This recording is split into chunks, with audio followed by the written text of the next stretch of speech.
आज हम पहुँचे हैं गाज़ियाबाद में, जहाँ पर गाज़ियाबाद के नवीगुल मार्केट में स्थित डॉक्टर अम्बेडकर पार्क में संविधान दिवस के उपलक्ष्य में गाज़ियाबाद के तमाम संविधान प्रेमी यहाँ पहुँचे हैं। और आप देख रहे हैं मोमबत्ती जलाकर बाबा साहब को श्रद्धा सुमन अर्पित की है, माल्यार्पण कर बाबा साहब को गाज़ियाबाद नवीगुल मार्केट अम्बेडकर समिति।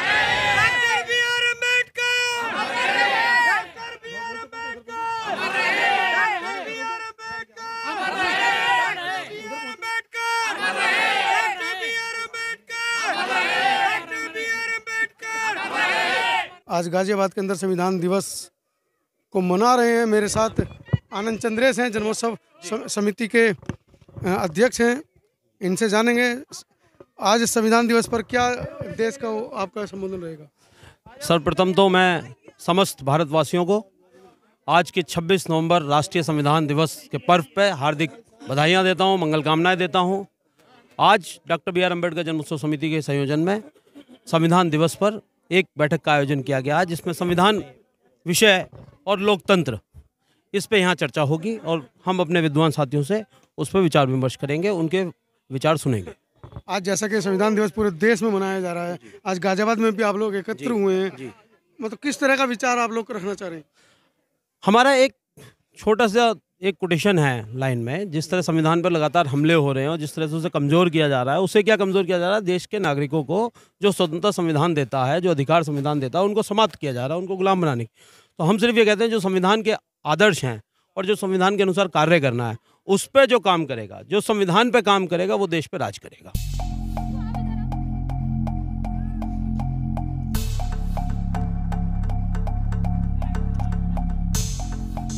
सभी को नमो बुद्धाय, जय भीम। आज समता न्यूज़ चैनल पे जिसके संस्थापक हैं मिस्टर मनोज अंतानी जी से आज 26 नवंबर का दिन है। आज ही के दिन 26 नवंबर 1949 को बाबा साहब डॉक्टर भीमराव अम्बेडकर ने संविधान पहले राष्ट्रपति डॉक्टर राजेंद्र को समर्पित किया था, जो देश में लागू हुआ 26 जनवरी 1950 को। तो आज उसके बारे में हम थोड़ी सी चर्चा करेंगे। संविधान का जो मूल है, संविधान की जो ज़रूरत है, हमें क्यों पड़ती है। संविधान की जो देन है वो लोकतंत्र को दिखाती है। लोकतंत्र में आपको इसको लाएं और केवल लाएं ना, उसे लाने के बाद पढ़ें, अपने बच्चों को पढ़ाएं। अपनी आज की तारीख में 26 नवंबर 1949 में मिला था और आज दिन तक भी संविधान को समझा ही जा रहा है। और उसका मुख्य वजह यही दिखाई देती है कि संविधान को अब तक इसलिए नहीं समझ पाए क्योंकि वो संविधान को समझना नहीं चाहते। वो संविधान को उस तरह से चाहते हैं जैसी उनकी मानसिकता, उन विचारों से वो उसको समझना चाहते हैं। उन्हीं विचारधारा के जिसके विरुद्ध एक समतावादी, न्यायवादी, सामाजिक संरचना की बात बाबा साहब करते हैं, उसे तोड़ने के लिए जो लोग काम करते हैं वही उन शीर्ष पदों पर बैठे रहे हैं और अभी तक भी उनका कब्जा है। जिस वजह से हमें आज तक संविधान के बारे में ठीक से ना कभी बताया गया। स्कूल में, क्लासेस में हमें कभी इस विषय पे ज़्यादा चर्चा होती ही नहीं थी। बहुत हुआ, थोड़ा बहुत बता दिया, हाँ जी ड्राफ्टिंग कमेटी के हेड थे डॉक्टर अम्बेडकर, बाकी संविधान क्या है इस प्रश्न पर कोई वो नहीं था कि हाँ जी एक सुप्रीम लॉ बुक है, इतनी बात करके ख़त्म करते थे। आज पिछले 7-8 सालों से देखा जा रहा है संविधान पर लगातार तरह तरह से हमले किए जा रहे हैं, उसको कमज़ोर किया जा रहा है। और ये सारी व्यवस्था, अव्यवस्था देश में जितनी फैलाई जा रही है वो इस वजह से फैलाई जा रही है कि एक लोगों के मन में ये धारणा बिठा दी जाए, ये भावना बिठा दी जाए कि संविधान जो है वो इतना कमज़ोर है कि ये व्यवस्था चला नहीं पा रहा, और वो दूसरा संविधान बना के सारे हक, अधिकार, समता विचार जो हैं उसे नष्ट करके और अपनी विचारधारा के अनुसार वो उसे बनाना चाहते हैं। पिछले 3-4 साल से जैसे जैसे बाबा साहब के अनुयायियों में जागृति आई है और सोशल मीडिया का ट्रांसफॉर्मेशन जितना ज़्यादा हुआ है, उससे ये हुआ कि आज हम देखते हैं कि जगह जगह पे, गाज़ियाबाद में कई जगह आज कार्यक्रम लगे हुए थे संविधान दिवस के, जबकि 4-5 साल पीछे अगर आप जाएँ तो आज की तारीख पे शायद ही कोई कार्यक्रम होता था। तरंग भाई और हमें देखना, हमने पिछले 4 साल पहले शुरू किया था संविधान दिवस यहाँ से मनाना, और उसी क्रम को आगे बढ़ाते हुए आज भी हम उसी के लिए एकत्रित हुए हैं। तो मैं चाहूँगा संविधान के विषय में, और संविधान हमें क्या अधिकार देता है और किस तरीके से हम उसके लिए समर्पण भाव से उसकी रक्षा कर सकते हैं, उन पे अपने अपने विचार हम लोग यहाँ प्रस्तुत करें। और संविधान और लोकतंत्र में सही मायने में संविधान रहेगा, भारत का संविधान जो हमारा मौजूद है, तभी ये लोकतंत्र स्थापित रहेगा, क्योंकि लोकतंत्र की स्थापना भी संविधान ही करता है। और 26 नवंबर का जो भी हमारा उद्देश्य है, औचित्य है और जो भी महत्वता है, वह सब शायद आप सब जानते हैं, हम भी जानते हैं। आज के दिन 26 नवंबर 1949 को जो ये विश्व का सबसे महान, सबसे विशाल और सबसे ज़्यादा इतनी सारी मिश्रण होने के बावजूद एक ऐसा नियम, ऐसा कायदा जो एकमात्र है पूरे विश्व में है, वो हमारे देश में भारत में है, और जो केवल और केवल बाबा साहब के कर कमलों के द्वारा ही संभव हो पाया। अगर बाबा साहब ना होते तो शायद ये संविधान होता तो जरूर, लेकिन ऐसा किसी कीमत पर नहीं होता। तो इस शुभ दिन पर मैं मिलिंद गौतम जी को बुलाना चाहूँगा यहाँ पर आकर अपने विचार रखें आप सभी के समक्ष। आज के दिन तथागत गौतम बुद्ध, बोधिसत्व डॉक्टर अंबेडकर की पावन स्मृति के साथ सर्वप्रथम मैं आज इस स्थल पर उपस्थित सभी उपासक उपासिकाओं को आज के संविधान दिवस पर हार्दिक शुभकामनाएं देता हूं। सर्वप्रथम तो मैं अपनी बात को इस तरीके से रखना चाहूँगा कि आज हम भारत के अंदर एक लोकतांत्रिक भारत में संविधान दिवस मना रहे हैं। संविधान दिवस पर मनाने के लिए एकत्रित हुए हैं, तो आखिर क्या वजह है इसकी? आखिर हमारी संविधान में आस्था क्यों है उसके अंदर? वैसे तो कोई भी देश का संविधान उस देश के सभी नागरिकों के लिए आस्था का बहुत ही महत्वपूर्ण विषय होता है, लेकिन इस देश के बहुजन समाज के लिए ये उसमें आस्था रखने के दो कारण हैं, समझता हूँ। प्रथम, इस देश का नागरिक होना हमारा प्रथम कारण है, इस देश के संविधान में अपनी आस्था रखना। और दूसरा कारण जो है, इस देश के बहुजन समाज से हमारा संबंध होना हमारा दूसरा कारण है, भारत के संविधान में हमारी विशेष आस्था का रहना। क्योंकि इस भारत के इस संविधान के निर्माता, इस संविधान के शिल्पकार, बहुजन समाज की आन बान शान, बहुजन समाज को ऊर्जा देने वाले, बहुजन समाज का नाभिक केंद्र बाबा साहब डॉक्टर भीमराव अंबेडकर थे। इसलिए भारत का संविधान हमारी प्रथम आस्था का केंद्र है और प्रथम आस्था का विषय है, ऐसा मेरा मानना है। और आज के इस विशेष दिन में दूसरा विषय बनता है कि संविधान दिवस पर हमारे बीच में आज चर्चा किन विषयों पर होनी चाहिए। देश में संवैधानिक स्थिति है या नहीं है, हमें संविधान के अनुसार समस्त अधिकार मिल रहे हैं या नहीं मिल रहे, हमारे लिए ये जो है संविधान दिवस पर विवेचना का विषय है और होना चाहिए।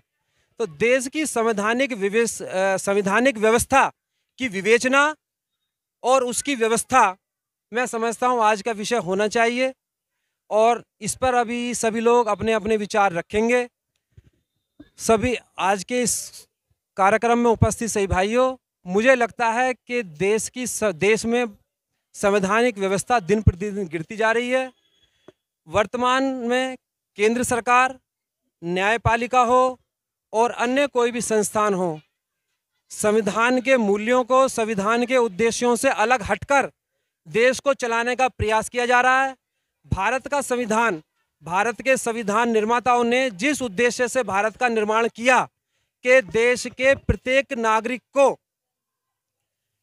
गरिमामयी, साम्य, समतावादी, लोकतांत्रिक मूल्यों पर जीवन जीने का अधिकार मिले, लेकिन अब इन अधिकारों से देश के तमाम आम नागरिकों को छिटकाने का प्रयास किया जा रहा है और देश के कुछ विशेष लोगों को ही देश की सत्ता और देश के तमाम प्रकार के आर्थिक और धार्मिक लाभों से हाथ में सौंपा जा रहा है। तो मैं समझता हूं कि इस स्थिति पर यह बड़ी गंभीर स्थिति है, दो देश में बनती जा रही है और ये विवेचना का विषय है। जो महिलाओं को अपने अधिकार मिले और महिलाओं को जो अपना सम्मान मिला, जो उनका सम्मान खोया हुआ था वो इन्हें प्राप्त हुआ, वो केवल और केवल प्राप्त हो सका संविधान के कारण ही। जो बाबा साहब अपने जो उनके विचार थे वो सब कुछ उसमें उतार कर गए, अपनी मेहनत, इतने जो उन्होंने कष्ट सहा, सब कुछ सीखा।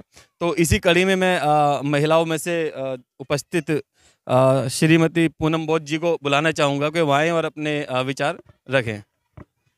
चाहूँगा कि आप इनका स्वागत करें। यूं तो बाबा साहब डॉक्टर अम्बेडकर ने इस भारत देश के लिए बहुत कुछ किया, लेकिन जो सबसे ज़्यादा काम बाबा साहब ने किया वो भारत देश की महिलाओं के लिए किया।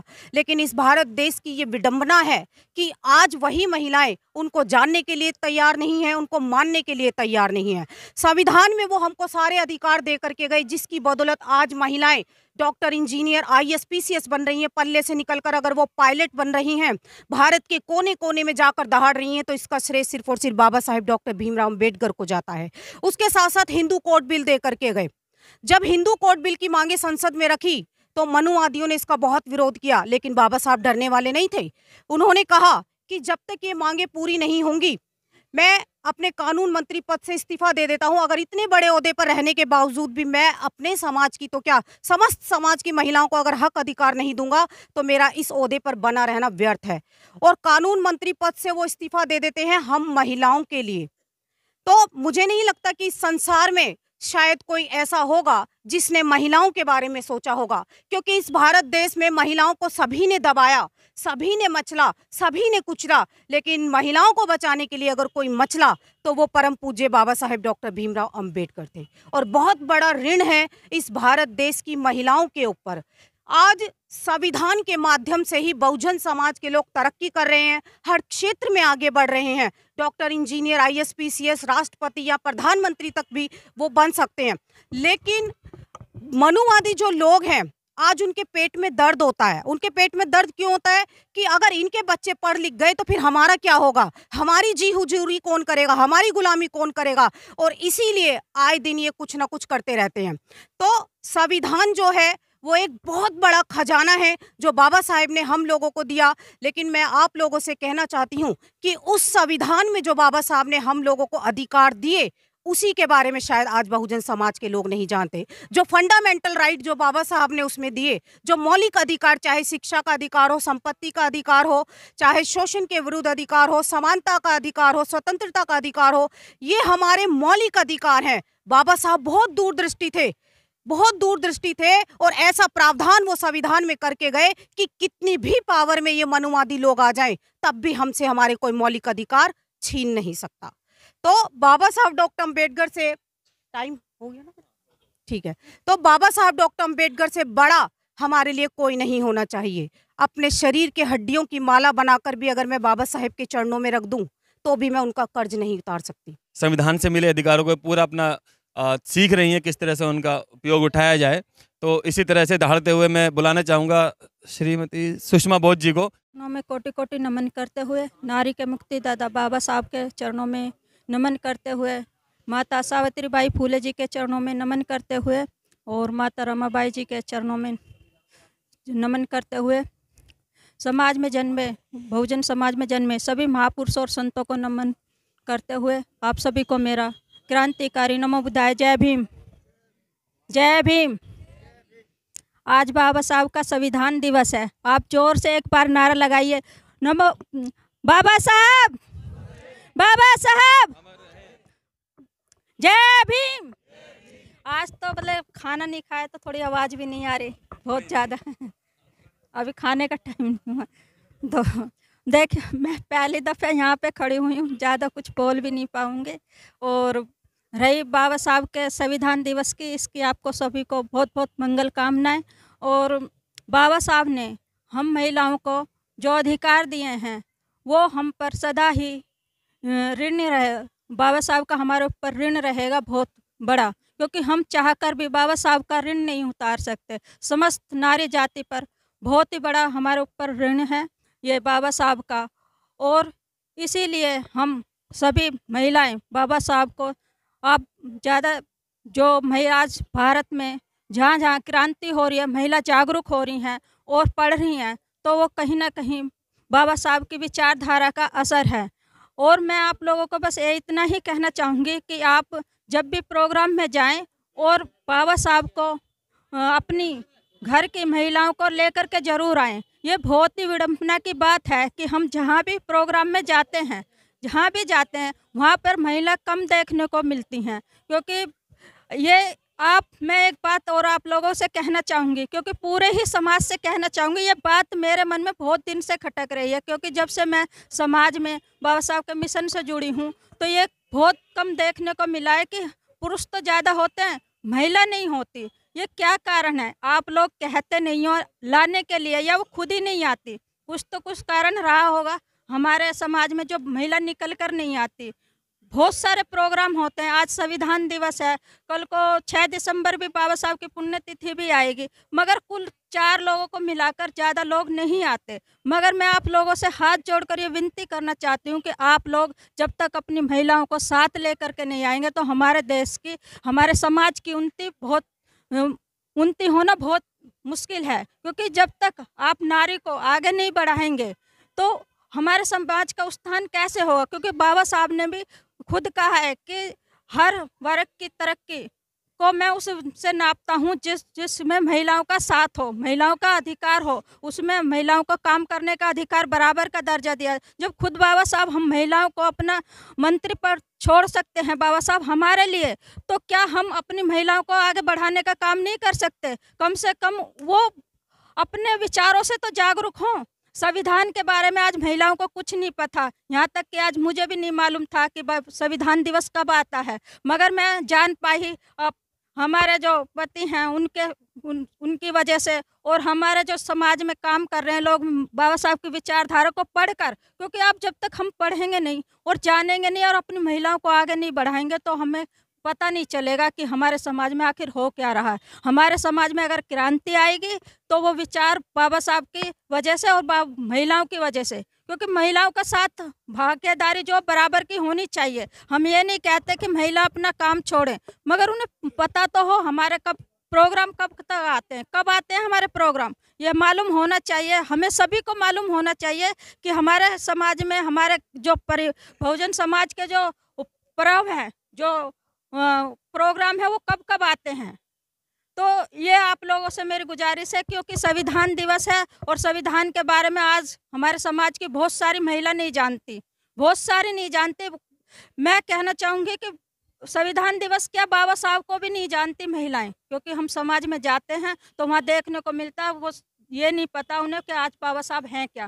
क्योंकि बाबा साहब को पूरी दुनिया जानती है, पर हमारा बहुजन समाज नहीं जानता ये कहाँ है। क्योंकि लोग अपने तक ही सीमित है। अगर वो जागरूक हो गए हैं तो अपने तक ही सीमित है, उनको मिल गया सब कुछ तो वो उन्होंने समझा हमें मिल गया, हमें किसी को जरूरत बांटने की जरूरत नहीं है। मगर मैं आप लोगों को एक बात और कहना चाहूँगी कि भगवान बुद्ध ने ज्ञान प्राप्त किया तो उन्होंने पूरे संसार में बांटा, और बाबा साहब ने शिक्षा ग्रहण की और उसका फायदा पूरे समस्त भारत को, पूरी दुनिया को दिया। रिटायर हमारे श्री रामेश्वर दयाल जी, प्लीज़ आप आइए और अपने विचार रखिए। रामेश्वर दयाल जी, आप सभी से चाहूँगा आप स्वागत करें इनका ताली बजाकर। साथियों, आप सभी को जय भारत, जय संविधान, जय गणतंत्र। मैं बहुत ज़्यादा भूमिका न बनाते हुए जिस उपलक्ष्य में आज हम लोग यहाँ इकट्ठे हुए हैं, सबसे पहले तो मैं जो गाजियाबाद की जन्मोत्सव समिति है उसका आभार प्रकट करता हूँ कि उन्होंने आज इस कार्यक्रम का आयोजित किया। साथियों, हम सभी जानते हैं कि आज हम संविधान दिवस मनाने के लिए इकट्ठा हुए हैं। तो संविधान एक्चुअली है क्या? संविधान दिवस तो हम बहुत दिन से मना रहे हैं। जो गाजियाबाद के साथी हैं, चंद्रेश जी ने कुछ जिक्र किया था। आपको जो पुराने साथी हैं शायद याद होगा कि हमने लोकतांत्रिक वामसेफ के माध्यम से 2000 में, सन 2000 में जिस समय संविधान की स्वर्ण जयंती मनाई जा रही थी, उस समय हमने भारत के 10 राज्यों में संविधान यात्रा निकाली थी और गाजियाबाद में वो पिलखवा होते हुए गाजियाबाद में इसी पार्क में उसका समापन हुआ था। तो हम लोग 1995 से संविधान को लेकर के काम कर रहे हैं। जैसा कि आप सभी को मालूम है कि जब संविधान के विषय में जागृति इस देश में पैदा हुई, भारत के विभिन्न कोनों में जब संविधान को लेकर के जागृति पैदा हुई, तो जो आज की सरकार है, भारतीय जनता पार्टी सरकार, उसके सत्ता में आने के बाद वर्ष 2015 से 26 नवंबर 2015 से संविधान दिवस को आधिकारिक तौर पर मनाने का इस सरकार ने निर्णय लिया।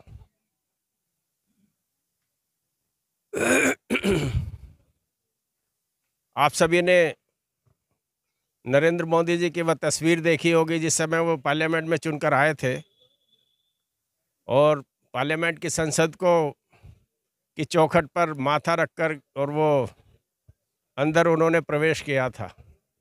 ये सारी तस्वीरें, ये सारे नज़ारे आप लोगों के सामने हैं। अभी हमारे साथी कुछ जिक्र कर रहे थे कि आज हमारी हालत है क्या। साथियों, हमारी हालत है क्या ये तो अलग बात है कि लेकिन ये हालत बनाई किसने है, इस पे सोचना जरूरी है। क्या ये हालत उन लोगों ने बनाई है जिनको हम कोसते हैं, या इस हालत के लिए हम जिम्मेदार हैं? हमें अपने आप का आत्मविश्लेषण करना पड़ेगा, आत्मचिंतन करना पड़ेगा। क्योंकि बाबा साहब ने तो हमें अधिकारों से संपन्न कर दिया। जैसा हमारी बहन कह रही थी, उन्होंने तो हमें अधिकारों से माला माल कर दिया, लेकिन हमने क्या किया? बाबा साहब ने 25 नवंबर 1949 को एक बात कही थी और बहुत लंबा भाषण है। जो भी जागरूक साथी हैं, 25 नवंबर 1949 को संविधान सभा में बाबा साहब के उस भाषण को जरूर पढ़ना चाहिए। बहुत 1-1.5 घंटे का वो भाषण है। उस भाषण में बाबा साहब ने जो पूरा आईना था, जिस बैकग्राउंड में भारतीय संविधान बना और आगे चल करके क्या होने वाला है, उस पर प्रकाश डाला है। बाबा साहब ने कहा है 25 नवंबर को कि कोई भी संविधान कितना भी बेहतरीन क्यों ना हो, अगर उसे चलाने वाले लोग निकम्मे हुए तो संविधान निकम्मा साबित होगा। लेकिन अगर उसे, और संविधान कैसा भी हो, उसे चलाने वाले लोग अगर बेहतर होंगे, नेक नियत वाले होंगे, तो संविधान के परिणाम अच्छे आएंगे। इसके पीछे बाबा साहब का आशय क्या था? बाबा साहब का आशय ये था, क्योंकि ऐसा नहीं है कि जो संविधान आज हमारे सामने है या जो बाबा साहब के ड्राफ्टिंग कमेटी के चेयरमैन है उसके माध्यम से जो बना, वो बाबा साहब की बिल्कुल मंशा के अनुरूप था। हूबहू ऐसा नहीं हुआ। बहुत सारे वाद विवाद हुए, बहुत सारे तर्क हुए, लेकिन बाबा साहब फिर भी बहुत हद तक अपनी मंशा को इस संविधान में रखने में कामयाब हुए और हम अधिकार संपन्न हुए। तो जो बाबा साहब का ये वक्तव्य है, ये हमारे लिए चिंतन का विषय है। बाबा साहब चाहते थे कि जो इस देश को अपना देश मानते हैं, या जिन नागरिकों की इस देश में आस्था है, वो इस देश को चलाने की जिम्मेदारी अपने कंधों पर लें, इस संविधान को लागू कराने की जिम्मेदारी अपने ऊपर लें। लेकिन ऐसा नहीं हुआ। हम अगुवा नहीं बने, हम अनुयायी बने।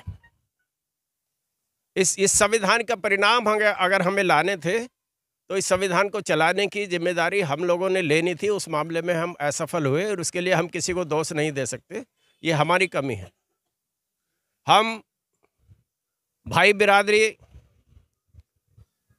रीजनलिज्म, क्षेत्रवाद, भाई भतीजावाद, इन चीज़ों में हम उलझे रहे और आज भी उलझे हुए हैं। बदकिस्मती ये है कि आज भी उलझे हुए हैं। तो जब तक इन चीज़ों से ऊपर नहीं उठा जाएगा, बाबा साहब ने कहा 25 नवंबर को भी कि भारत की राजनीति में दखल देने वाले लोग भारत की जनता शब्द पर बहुत आपत्ति करते हैं। वह चाहते हैं कि उसके बजाय भारत राष्ट्र की बात की जाए। लेकिन बाबा साहब ने कहा कि हम भारत को एक राष्ट्र कैसे कह सकते हैं? जो हजारों जातियों में बटा हुआ समाज हो, उसको हम एक राष्ट्र कैसे कह सकते हैं? तो अब हमारी जिम्मेदारी होगी कि हम इन क्षुद्र राष्ट्रीयताओं को त्याग करके जो भारतीय राष्ट्रीयता है, प्रथमतः भारतीय, अंततः भारतीय, उसमें हम अपने आप को ढालें। अगर हम इसमें अपने आप को नहीं डालेंगे तो हम भारत कभी भी एक राष्ट्र नहीं हो सकता है। नज़ारा आपके सामने है। आज भी जो राष्ट्र, क्योंकि राष्ट्रवाद बड़ा भ्रामक शब्द है, इससे सचेत रहने की जरूरत है। राष्ट्रवाद अलग अलग तरीके हैं। हम अगर अपनी जाति में विश्वास करते हैं तो वो भी एक राष्ट्रवाद है, वो जातीय राष्ट्रवाद है। अगर हम किसी क्षेत्र विशेष में विश्वास करते हैं वो क्षेत्रीय राष्ट्रवाद है। हम किसी धर्म विशेष में अगर विश्वास करते हैं वो धार्मिक राष्ट्रवाद है। जिस ओर आज की सरकार या संघ जिसको आप कहते हैं वो जिस तरफ ले जाना चाहती है वह धार्मिक राष्ट्रवाद की ओर ले जाना चाहती है। वो बात अलग है कि वो हिंदू राष्ट्र बनाना चाहते हैं कि लेकिन आपको भी धर्म के मामले में उलझा करके रखना चाहते हैं। तो अगर हमारे धर्म हमारी प्रायोरिटी में है, जाति अगर हमारी प्रायोरिटी में है, क्षेत्र अगर हमारी प्रायोरिटी में, तो राष्ट्र हमारी प्रायोरिटी में चौथे या पाँचवें नंबर पर आता है। बाबा साहब चाहते हैं कि राष्ट्र हमारी पहली प्रायोरिटी में हो। तो इसके लिए जिम्मेदार कौन है? हम बार बार ये कहते हैं कि इसके लिए जिम्मेदार कौन है? हम बाबा साहब ने हमें ही जिम्मेदार ठहराया है। बाबा साहब ने 18 मार्च 1956 को आगरा में ये बात कही जिसको मान्यवर काशीराम जी और उनके सहयोगियों ने उस समय समझा और लोगों को बताया कि मुझे पढ़े लिखे लोगों ने धोखा दिया है। बाबा साहब की कोई भैंस या उनका कोई कोट चुरा के नहीं ले गया था कि मुझे पढ़े लिखे लोगों ने धोखा दिया। उनका आशय यही था कि मैं इन लोगों से उम्मीद कर रहा था कि समाज का सही तरीके से मार्गदर्शन करेंगे। लेकिन पढ़े लिखे ज़्यादातर लोग या तो अपने ऐशोआराम में व्यस्त हैं या फिर समाज को गलत दिशा आज भी दे रहे हैं। क्योंकि पढ़े लिखे लोगों को आज भी आप गांव देहात में चले जाएं तो वो कहते देखो ये पढ़ा लिखा है, IAS है, PCS है, तो जैसा वो आचरण करेगा समाज का भी उस तरह का ही आचरण होता है। हम देखते हैं कि हमारे समाज के पढ़े लिखे लोग आज भी किस तरह का आचरण करते हैं। क्या वो अपनी बस्तियों में जाते हैं? क्या अपने रिश्तेदारों में जो पीछे छूट गए हैं उनमें बैठते हैं? ये बाबा साहब चाहते थे कि हम एक बंधुत्व पर आधारित समाज बनाएं, लोकतंत्र पर आधारित समाज बनाएं। जब तक हम सामाजिक लोकतंत्र को स्थापित नहीं कर लेते तब तक राजनीतिक लोकतंत्र सफल नहीं हो सकता। ये बाबा साहब ने चेता है। लेकिन हमारा फोकस कहाँ है? हमारा फोकस सामाजिक के बजाय राजनीति पर है, जबकि राजनीति समाज का एक हिस्सा है।